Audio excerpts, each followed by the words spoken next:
내가 죽어야 성령이 역사한다라는 제목으로 하나님 말씀을 전하도록 하겠습니다. 교회를 열심히 다니는 사람을 독실한 기독교인이다 그렇게 부르고 있습니다. 한마디로 교회 열심히 다니는 사람은 신앙이 좋다. 신앙이 좋지 않으면 어떻게 그렇게 열심히 교회를 다니겠는가 그렇게 말하곤 합니다. 주일날 한 번만 가가지고는 독실하다고 그렇게 얘기를 잘 못하죠. 수요일날도 가고 새벽에도 가고 금요일날도 가고 교회 행사 있을 때마다 다 참여하고 이런 사람들 보면은 교회를 열심히 섬긴다 그렇게 말하지 않습니까? 그래서 예수를 믿지 않는 사람들도 참 저 친구는 참 독실해. 하나님 믿는 것이 너무 독실하다 그런 얘기를 합니다. 자, 그런데 그렇게 독실한 기독교인이라고 정의를 하고 있는데 우리의 성경 말씀이 우리의 기준이지 않습니까? 이 성경 말씀이 내게 실제적으로 이루어지는가? 우리 삶에 실제적인 변화가 있는가? 하는 부분들을 우리가 살펴봐야 될 것입니다. 예를 들어서 성경에 보니까 너희 모든 염려를 다 주께 맡기라. 이는 그가 너희를 돌보시니라 라는 말씀이 있습니다. 너희 염려를 다 주께 맡겨라. 그렇게 말씀을 들었는데도 불구하고 여전히 염려를 한다면 교회 열심히 다니고 봉사도 열심히 하고 세상 사람들로부터 참 독실한 기독교인이다 그렇게 칭찬을 받을지라도 하나님 말씀이 실제로 내 삶에 적용이 되지 아니하고 성경은 성경이고 나는 내 삶대로 따로 살아간다면 어떻게 그것을 독실한 기독교인이라고 말을 할 수가 있겠습니까? 적어도 하나님 말씀이 살아있다 그러고 그 말씀이 내 삶에 변화를 일으킨다는 것이 실제라면 성경 말씀대로 사라지지 않는 그것을 보고 우리는 다른 사람들이 교회 열심히 다닌다는 그 칭찬에 거기에 미혹될 것이 아니라 하나님 말씀이 내게 실제가 되지 않는 그것을 보며 부끄러움을 느껴야 되지 않겠나 하는 생각이 듭니다. 어느 목사님하고 대화를 나누는 가운데에 교회에 대한 성도들의 신앙에 대해서 서로 나눈 적이 있었습니다. 저희 교회 얘기도 하고 또 그분 교회 얘기도 했습니다. 그동안 목회하면서 성도들이 얼마나 변화되었는가. 그분 목사님 말씀은 자기가 지금까지 봤을 때에 자기 교인들 가운데에 이 사람은 정말 예전보다 더 많이 신앙이 변화가 되었다. 그렇게 생각하는 사람이 단 한 사람도 없다. 그것이 자기에게는 늘 고민이다. 어떻게 목회를 하면서 성도들이 그렇게 변하지 않고 여전히 똑같은 그런 변화 없이 냉랭한 신앙생활을 하는지 참 답답하다. 그런 얘기를 한 적이 있습니다. 그 목사님만 그럴까요? 대부분의 그 교회에 다니는 성도들에 대해서 저도 지나간 시간 동안 여러 교회를 다녀봤지만 정말 이 사람이야말로 하나님의 사람이고 성령의 사람이고 하나님 말씀대로 살아내려고 하는 그런 모습들이 보이는 성도가 거의 없다는 것을 제가 보게 됩니다.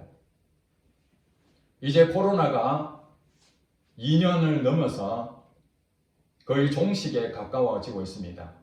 물론 또 다른 변이로 인해서 새롭게 어려움을 당할 수도 있지만 현재까지의 한국은 이제 코로나에 대한 부분에서 일상으로 돌아갈 수 있는 그런 환경이 조성이 되고 있습니다.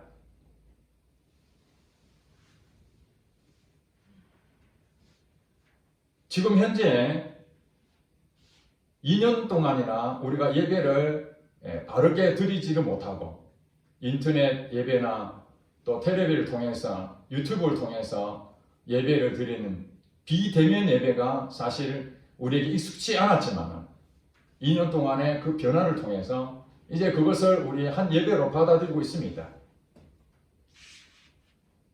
그래서 코로나 이후에 이제 우리 목사님들이 참 고민을 많이 하고 있는 가운데 무엇이냐면은 다시 옛날로 신앙생활을 열심히 할 수 있는 그것을 만들어 가야 되는데 지금 성도님들이 그동안 너무 편하게 지내서 잘 따라주지 않을 것이라는 우려를 지금 하고 있습니다.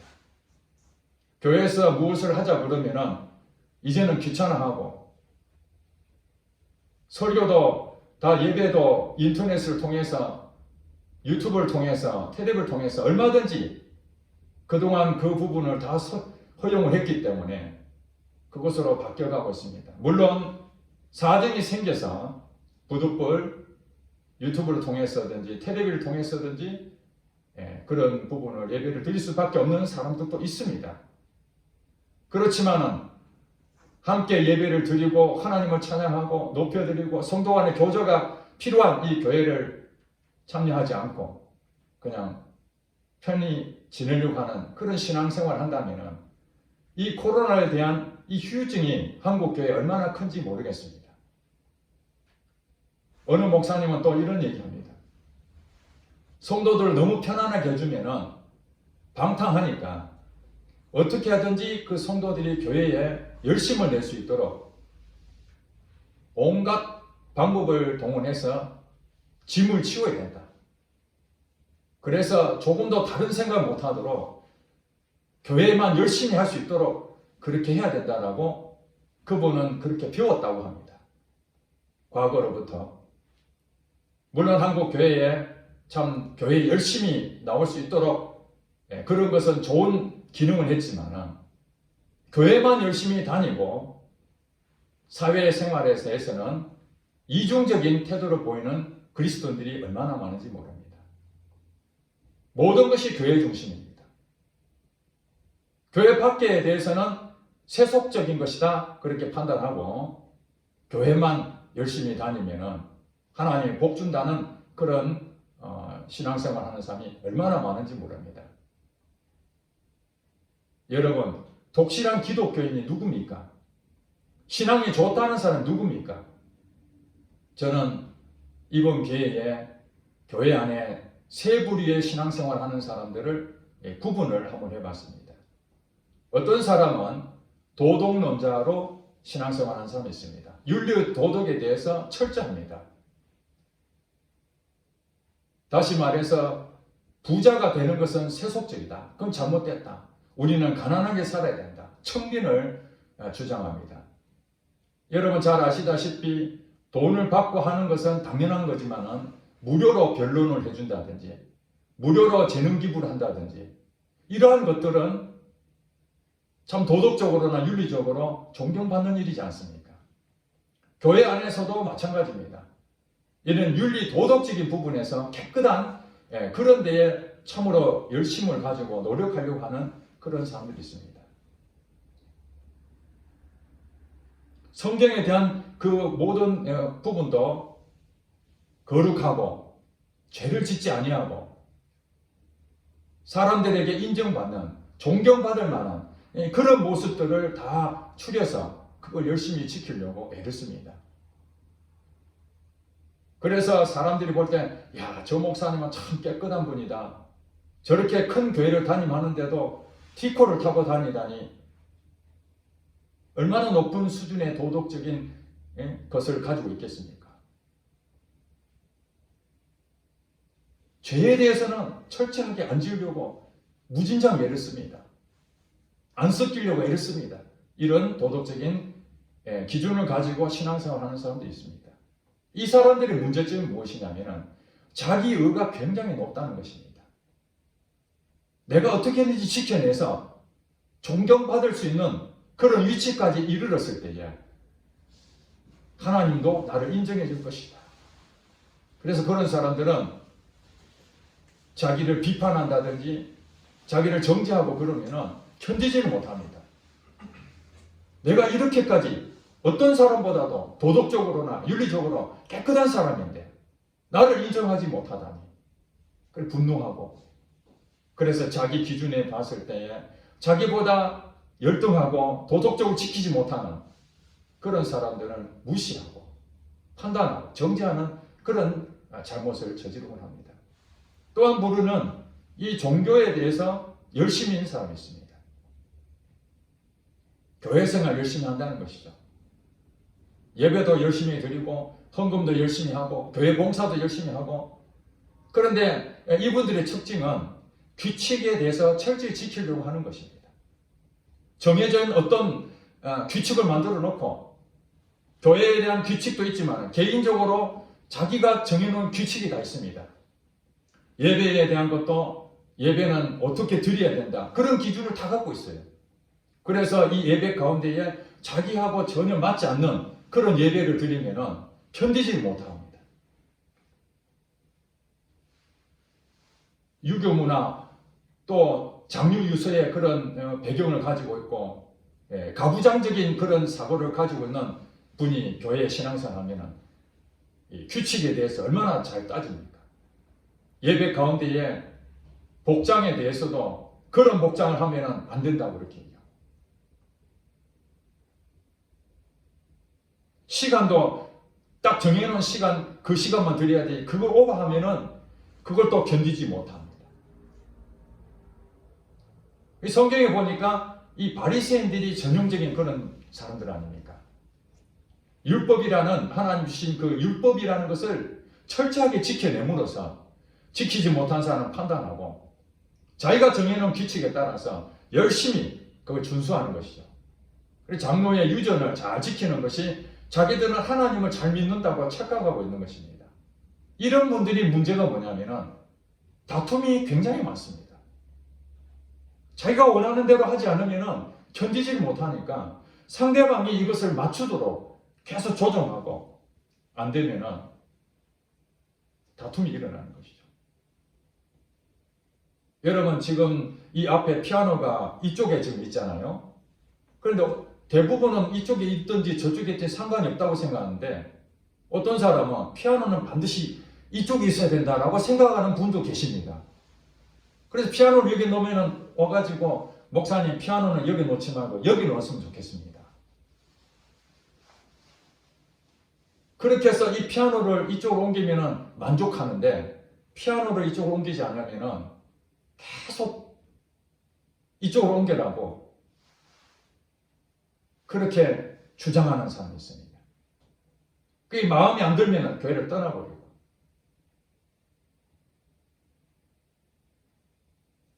내가 지키니까 남도 지킬 것이다 생각하고 계속해서 정죄하고 판단하고, 내가 이렇게 교회 열심히 다니니까 하나님은 내게 얼마든지 복을 주실 것이라고 그렇게 사는 사람이 사실 대부분입니다. 대부분.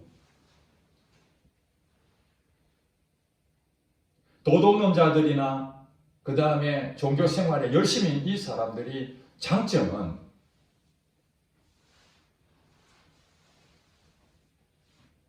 수동적이지 아니하고 적극적으로 잘 참여한다는 것, 그리고 남보다 더 열심히 하려고 하는 그런 건 참 좋은 점입니다.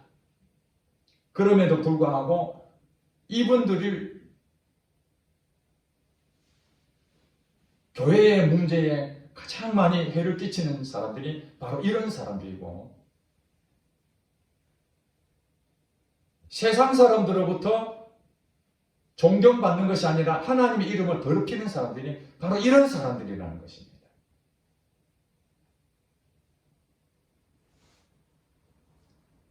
또 한 부류의 신앙생활 하는 사람은 성령의 인도를 받는 성도입니다. 성령의 인도를 받는다. 우리 사람들은 다 본성이 있습니다. 아담으로부터 주어져 있는 이 죄성을 가지고 있는 본성, 이걸 육체라고 성경은 말합니다. 육신, 육체라고 말하는데, 이 육체에 대한 소욕, 욕심, 자기가 하고자 하는, 얻고자 하는 그런 이 바람들이 있지 않습니까? 없는 사람이 아무도 없습니다. 욕심이 없다? 그것은 거기에서 관심이 없을 뿐이지 무엇이든지 욕심은 있습니다. 심지어는 밥 먹는 것도 욕심 아닙니까? 그런 것들이 있는데, 성령으로 사는 사람들은 자기의 육신대로 살지 아니하고 자기의 본성대로 살지 아니하고 성령님이 인도를 받고 성령님이 말씀하신 대로 자기가 맞추는 겁니다. 생각이 서로 다르더라도 맞추는 거예요. 성령님이 하시는 것을 믿고 그대로 따라가는 것입니다. 이런 사람들은 소수의 사람이지만 이런 사람들은 장점이 무엇인가? 그것은 하나님의 말씀이 실제가 되고 있다는 사실입니다. 하나님 말씀이 실제로 그렇게 삽니다. 여러분들은 오늘 신앙생활 하면서 어느 부분에 속해 있습니까? 하나님 말씀이 여러분에게 실제로 역사적으로 일어나고 있다면 그 기적을 체험하고 있거든요. 이제는 독실한 기독교인을 우리가 부를 때에 어떤 사람을 독실한 기독교인이라고 부를 수 있는가? 교회 열심히 다닌 사람을 독실한 기독교인이라고 부를 수가 없고 성령의 인도함을 받는 사람이 독실한 기독교인이라고 정의를 바꿔야 될 것입니다. 왜냐하면 성경이 그렇게 말하고 있기 때문에 그렇습니다. 종교의 열심을 가져라, 교회 열심히 다녀라 그렇게 얘기하실 것이 아니라 성령으로 살아라. 성령의 인도함을 받고 살아라. 이것이 사도 바울이 이 갈라디아 성도들에게 권면한 말씀입니다. 오늘 본문에 뭐라고 얘기합니까? 24절 25절에 그리스도 예수의 사람들, 이 사람이 바로 독실한 기독교인입니다. 그리스도 예수의 사람들은 육체와 함께 그 정욕과 탐심을 십자가에 못 박았느니라. 자기의 본성으로 살지 아니하고 그 본성을 죽은 것처럼 산다 이런 얘기입니다. 그리고 25절에 만일 우리가 성령으로 살면 또한 성령으로 행할지라. 내 본성으로 살지 아니하고 이제 예수를 믿으면 우리 안에 누가 오십니까? 성령님이 오십니다. 내 안에 성령님이 오셔서 이제 성령님이 나를 이끌어 가십니다. 바르게, 선한 길로, 하나님이 원하시는 길로 나를 인도해 가십니다. 나를 인도해 갈 때 나는 어떻게 해야 되는가? 성령님이 인도하는 대로 따라가는 길입니다. 그 사람이 바로 그리스도 예수의 사람들이라는 거예요. 오늘날 왜 많은 사람들이 변화가 없다고 하는가? 그것은 바로 내가 죽지 않아서 그렇습니다. 다른 거 아닙니다. 내가 죽으면은 성령님이 역사합니다. 성령님이 역사하면은 내가 나타나지 않습니다.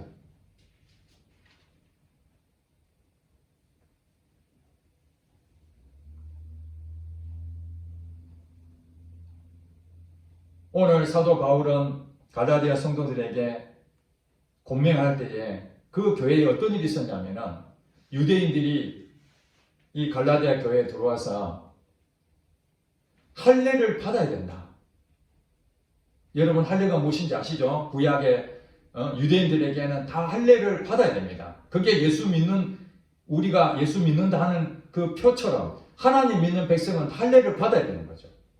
할례를 받는다는 것은 구별된 백성이라는 그런 의미를 갖고 있습니다.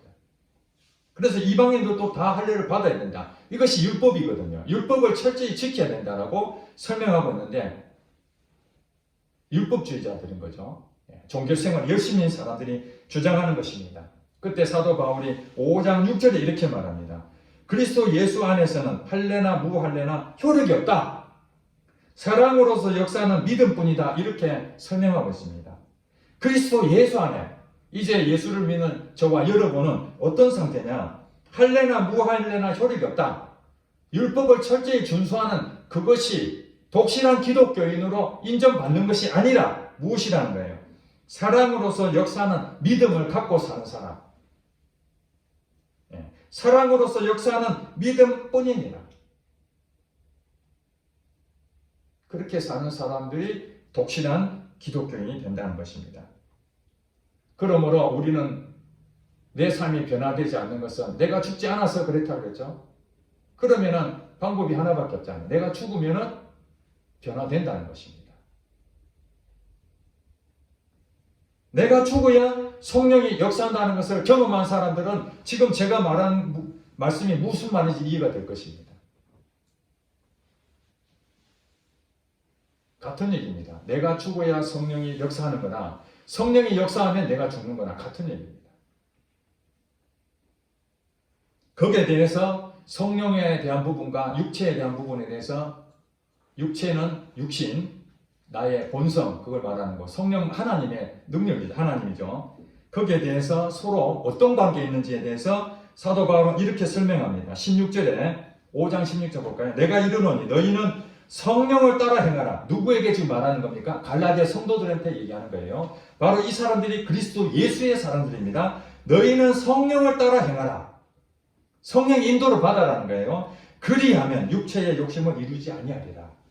여러분들이 본성으로 살려고 하는 이것들은 성령을 따라 행하면 자동적으로 나의 육체의 욕심을 없어지는 거죠. 이게 사라지는 건 아닙니다. 그런데 성령이 나타나면 내 육체로 따라가려고 하는 것이 눌러져서 안 나타난다는 겁니다. 반대로 얘기하면 성령님이 내게 역사하지 않는다면 나의 이 육체의 욕심이 열심히 나타나는 거죠. 그것을 여러분들이 생각을 해야 됩니다. 여러분 욕심이 따라가는 것은 성령님이 지금 여러분의 역사를 못하고 있다는 얘기예요. 성령님이 지금 여러분한테 짓눌려 있는 거예요. 약해서. 실제로 약한 건 아니고 여러분들이 의지가 육체의 본성을 따라가는 게 너무 세니까 성령님이 지배를 못하는 겁니다. 반대로 여러분이 뭘 하고 싶어도 성령님이 인도한 대로 따라가다 보면은 여러분들이 하고자 하는 것은 죽어 지내고 성령님의 열매가 나타나게 됩니다. 자, 17절에 보니까 육체의 소욕은 성령을 거스리고 성령은 육체를 거스리다니 이 둘이 서로 대적함으로 너희가 원하는 것을 하지 못하게 합니다. 그렇게 말하고 있습니다. 자, 육체의 소욕, 나의 본성이죠. 그 다음에 성령님 내 안에 와 계세요. 그러니까 내가 내 마음대로 살려고 하는 그것이 성령님하고 충돌이 일어나는 겁니다. 왜냐고요? 성령님이 나를 바르게 인도하려고 그러는데 나는 거기서 원래부터 말을 잘 안 들었던 나잖아요. 그러니까 자기 본성대로 나타나는 것입니다. 한 예를 들겠습니다. 여러분들이 사람들하고 만나가지고 얘기하다 보면 막 화가 날 때가 있잖아요.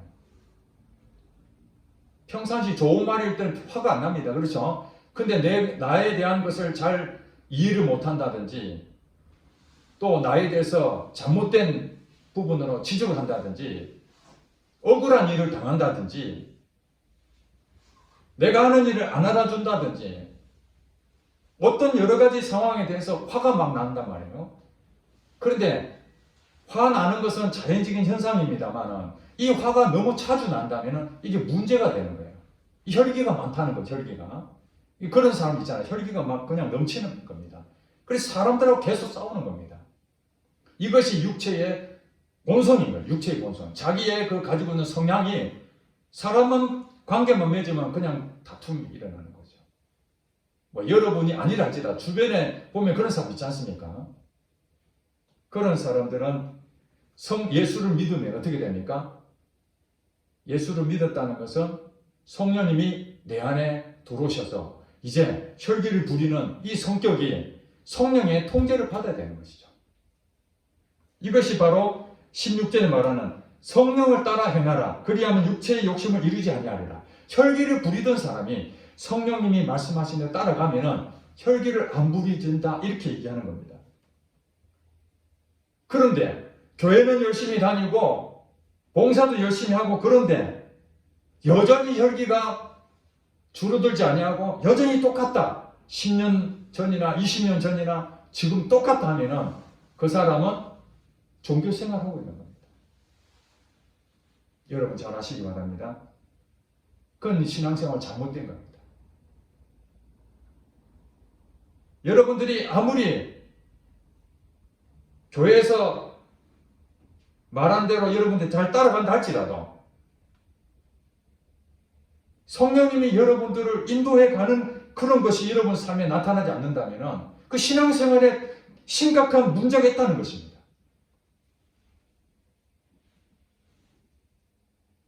혈기만 그런 얘기 할까요? 혈기만이 아닙니다. 우리의 삶 가운데에 남을 판단하는 그것도 시도 때도 없이 지적질하는 사람도 있습니다. 어떤 사람들은 말을 너무너무 많이 합니다. 절제하지 못합니다. 말을 너무너무 많이 합니다. 그리고 어떤 일에 중독이 된 사람도 있습니다. 그거 끊어내야 되는데 끊어내지를 못합니다. 내가 왜 또 넘어지고, 여러분 그런 경험하죠? 또 넘어지고 또 넘어지고. 저도 광야 시절을 겪으면서 재정적인 어려움을 겪으면서 사람들 관계도 다 무너지는 거예요. 한 사람에 대한 마음, 그것도 제가 품지 못한 것을 끊임없이 경험하는 거예요. 그것을 이겨보려고 애를 써보죠. 애를 쓰면 애를 쓸수록 더 안 되는 거예요. 결국 사람의 힘으로 안 된다는 것입니다. 육체의 본성을 이길 수 있는 방법은 내 힘으로, 내 노력으로는 절대 불가능한 겁니다. 오늘 여러분 성경이 말하고 있는 걸 정확하게 아시기 바랍니다. 오늘부터 여러분들이 이제 나하고 관계가 안 좋은 사람들, 그 사람들 내가 혈기를 안 부려야 되겠다고 한다고 해서 늘 자주 부리던 그 혈기가 그날부터 사라지지 않습니다. 이제 부부 관계가 안 좋은데 오늘부터 내 이제 아내를 좀 사랑해야 되겠다, 품어야 되겠다, 남편을 사랑하고 품어야 되겠다, 그렇게 결심을 해도 안 됩니다. 이게 결심으로 되는 것이 아니라는 겁니다. 이 육체의 욕심은 결심으로 되는 것이 아니라 그러면 그럴수록 실패만 경험합니다. 또 넘어졌구나, 또 넘어졌구나. 그때마다 사단이 와서 봐라, 너 예수 믿는 사람이 그것도 못하잖아요. 정죄하고 판단하고 죄책감 느끼고. 그 여러분 뭘 느낍니까? 하나님 앞에 나는 안 되는군요. 그래도 또 한번 해보겠습니다. 그렇게 접근을 하면은 여러분 평생 가도 관계가 회복되지 않습니다. 성경 하나 지킬 수가 없습니다. 그럼 어떻게 해야 되는가? 성령님한테 구해야 됩니다. 여러분 지금 심각한 문제도 있잖아요. 여러분 성격 중에서 이건 고쳐야 된다. 내가 아무리 해도 이거는 통제가 안 되고 절제도 안 되고 이거는 고쳐내야 되는데 사람들한테 피해를 주는 그런 것들을 고쳐내려면 어떻게 해야 된다고요? 그래서 성경에 보니까 구하라 그리하면 주실 것이요. 참 하나님 대단하신 분 아닙니까? 너의 그런 잘못된 성격 때문에 사람들 피해를 많이 보고 너의 그 혈기 부리는 것 때문에 하나님의 이름을 더럽히고 주변 사람들 다 어렵게 만드는 그런 것들, 중독이 돼서 끊어내지 못하는 그런 것들 구하라는 거예요. 구하는 누구에게? 하나님 앞에. 그러면은 누가복음에 보니까 구하는 자에게 성령을 주시지 않겠느냐. 이게 참 멋진 말입니다. 구하는 자에게 그걸 주는 것이 아니라 성령을 주신다는 거예요. 성령의 능력이 여러분을 통제하면은 여러분이 구하는 것 다 해결 다 됩니다. 부부관계 그렇게 힘든 상황인데도 여러분들이 그걸 그냥 대충 기도하고 끝나니까 여전히 그 모습이지. 하나님 나가 잘못했습니다. 그리고 돌아서서 다시 또 그런 죄를 짓는다면 그게 깊은 회개가 아니잖아요. 정말 깊은 회개는 뭡니까? 부끄러움을 느끼게 되는 거죠. 서로 사랑하라. 이 말씀 앞에 내가 부끄러움을 느끼게 되죠. 항상 기뻐하라. 쉬지 말고 기도하라. 범사에 감사하라. 이 말씀 앞에 내가 기뻐하지 못하고 기도하지 못하고 감사하지 못하는 내 자신을 바라보며 간절한 마음이 생겨야 되는 거예요. 부끄러운 거예요. 내가 하나님 앞에 예수 믿는 생활이 얼마나 됐는데 나는 여전히 기뻐하지 못하고 염려하고 불안해하고 여전히 다투고 혈기 나타나고 그래서 또 참여하면은 아이고 하나님 잘못했습니다. 그 10년 전에도 그런 얘기 했는데 지금도 똑같은 얘기 한다면은 뭔가 이상하지 않습니까? 간절함이 필요하다는 거예요. 여러분 가장 사랑하는 사람이 이제 며칠 있으면은 생명이 위태로워 죽는다고 하면은 그냥 편안하게 잠이 올 수 있습니까? 밤을 새서라도 하나님 그 사람을 살려주세요. 차라리 나를 목숨을 거두시고 내 자녀를 살려주세요. 그렇게 기도하지 않겠습니까? 그것이 바로 성령 충만할 수 있는 방법은 구하라는 거예요. 너 자녀가 지금 이제 얼마 안 남아서 이 세상을 떠나는 그 마음처럼 간절한 마음으로 내가 성령님에 충만하지 못하면 나의 육체의 본성이 나타나서 하나님의 의를 높이지 못하고 하나님의 살아계심을 증거하지 못하고 껍데기뿐인 그리스도인, 여전히 내 입에서는 늘 죄송하다 그 말밖에 못하는, 그렇다고 제가 말씀드리지만은 모든 부분에서 충만하라, 그거는 쉽지 않습니다. 우리에게 영역들이 있습니다. 그 영역 가운데서 여러분의 가장 큰 문제들, 이거는 내 힘으로 도저히 안 되는 그런 문제들이 바로 그것이 정복해야 될, 승리해야 될 부분인 거죠. 그걸 놓고 여러분들이 밤을 새서 기도를 해보시란 말입니다. 그러면은 하나님께서 그 문제를 해결하려면은, 성령이 임하려면은, 그렇게 미웠던 사람도 노력해도 안 되는 것을 그냥 불쌍히 여겨지고 그냥 안아주고 싶고, 그러면 그 영역에서 승리한 겁니다. 하나님이 살아계시는 것이 거기서 증명이 되는 것입니다. 바로 이 사람이 바로 성령으로 살면 성령으로 행하는 사람이라는 것입니다. 예수 그리스도의 사람은 누굽니까? 성령의 인도함을 받는 사람입니다. 그 사람들은 자기의 육체의 소욕들, 그것이 무엇이 하나님의 의를 더럽히고 하나님 이름을 더럽히는지를 자기 자신이 더 잘 압니다. 성령의 사람들은. 그러면 성령의 사람들은 예배도 소홀히 여기고 기도도 안 하고 말씀도 안 보고 교회 봉사도 안 하고 그렇게 성령의 인도함 받고 충만하게 사는 사람이 있습니까? 아닙니다. 성령의 사람들은 예배를 사모하고 하나님 앞에 즐거이 더 드릴 것이 없는가?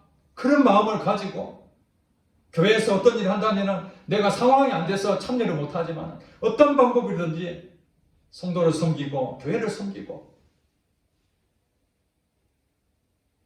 기도도 하지 마라 그래도 성령님이 기도하는 마음을 주니까 기도를 더 많이 하게 되고, 하나님 말씀을 읽으면서 그냥 지식으로 읽는 것이 아니라 그 말씀이 바로 살아서 바로 이 말씀을 주시는구나. 오늘도 이 설교 가운데에 그동안 내가 고민됐던 것이, 설교 들으면서 하나님이 내 이 잘못한 것을 오늘도 들춰내서 그거를 바꾸라는구나.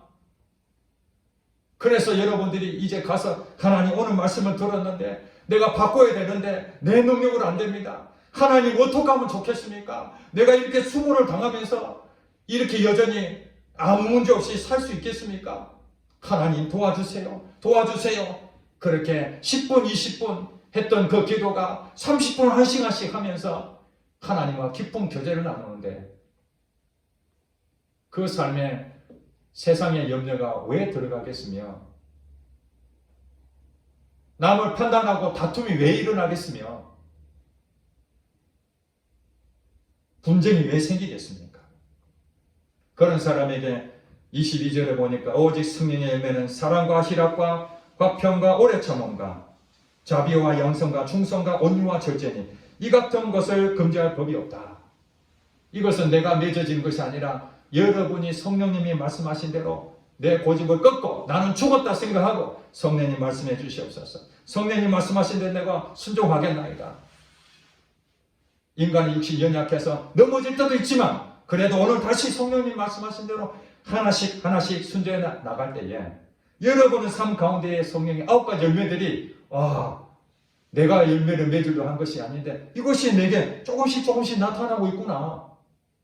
그래서 하나님은 여러분에게 어려운 환경을 주는 겁니다. 여러분들의 모가 나는 그 성격을 주신 겁니다. 두리둥실하니 모든 사람들이 다 좋아하는 성격을 가지면 기도할 것이 없지 않습니까? 그런데 누가 봐도 너 그거 진짜 고쳐야 돼. 너 그렇게 살면 안 돼. 그런 것들이 바로 하나님 앞에 엎드려서 하나님 이거 하나 해결해 주세요. 이것이 바로 성령 충만할 수 있는 지름길인 거예요. 환경이 어려울 때에 성령의 역사할 수 있는 좋은 기회를 얻을 수 있는 거예요.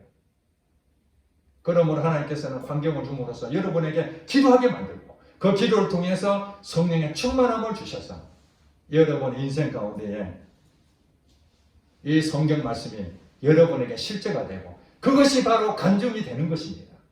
한 달에 한 번씩 하는 그 간증거리가 없다. 그건 여러분 한 달 동안 어떻게 살았는지 여러분 자신을 잘 보시기 바랍니다. 지금 제가 말씀드린 건 간증은 무조건 억지로 쥐어짜듯이 하라 그런 의미는 아니지 않습니까? 그건 율법주의입니다. 규칙을 정해놓고 그대로 지켜야 된다. 그런 얘기 아니라 여러분들이 실패하면 실패한 대로 또 그것을 이겨내면 이겨낸 대로 한 달 내내 살면서 이 성령님과 내 육체의 소욕이 싸우면서 이 갈등은 정상적인 겁니다. 갈등이 없다는 것은 그 비정상인 거예요.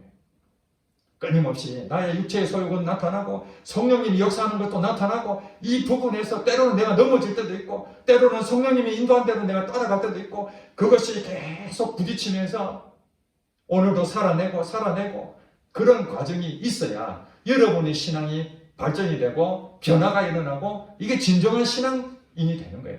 이 사람을 가르쳐서 독실한 기독교인이 되는 것이지 교회 열심히 다니고 남들이 볼 때에 참 훌륭하게 보인다 할지라도 그의 삶이 하나님 말씀대로 삶의 변화가 나타나지 않는다면 그것은 잘못된 길로 증가하고 있다.